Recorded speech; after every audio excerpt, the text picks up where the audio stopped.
Praise the Lord. இன்றைய பலப்படுத்தும் வார்த்தை யாக்கோபு 4வது அதிகாரம் 6வது வசனம். James chapter 4 verse 6.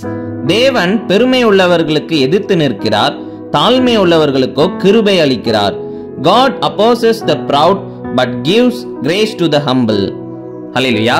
இந்த உலகத்துல நிறைய பேர் இன்னைக்கு பெருமையோட வாழ்ந்து கொண்டிருப்பாங்க. அவங்க பேசுகிற காரியங்கள் எல்லாமே தன்னை பெருமைப்படுத்தி, தன்னுடைய வேலையை பெருமைப்படுத்தி, தன்னுடைய குடும்பத்தை பெருமைப்படுத்தியே அவங்க பேசிக்கொண்டு இருப்பாங்க. வேத வசனம் சொல்கிறது, பெருமையாக இப்படி பேசுகிறவர்கள், தன்னைத்தானே தன் குடும்பம் தான் எல்லாமே அப்படி நினைச்சு பெருமையாக பேசுகிறவர்களை தேவன் எதிர்த்து நிற்கிறாராம்.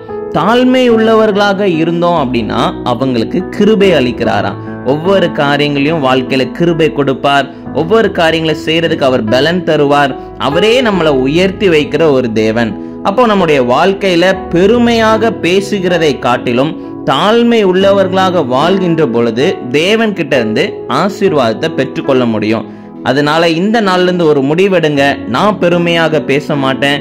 என்ன குறித்து, என்னுடைய படிப்பை குறித்து, என்னுடைய வேலையை குறித்து, என்னுடைய குடும்பத்தை குறித்து, என்ன சுத்தி இருக்கிறவங்களை குறித்தே நான் பெருமையாக பேச மாட்டேன். நான் தேவனை மட்டும்தான் நான் உயர்த்துவேன், நான் தாழ்மையாக வாழ்வேன் அப்படின்னு சொல்லி நீங்க உங்களை ஒப்பு கொடுங்க. நிச்சயம் ஏசப்பா உங்க வாழ்க்கையில ஒரு பெரிய காரியங்களை செய்வார்.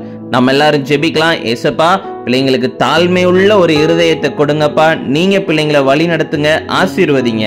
இயேசுவின் மூலம் ஜெபிக்கிறோம் பிதாவே. ஆமேன், ஆமேன், ஆமேன். எல்லார்கிட்டையும் தாழ்மையாக இருங்க. நிச்சயம் ஏசப்பா உங்களை உயர்த்துவார். God bless you. Have a wonderful day.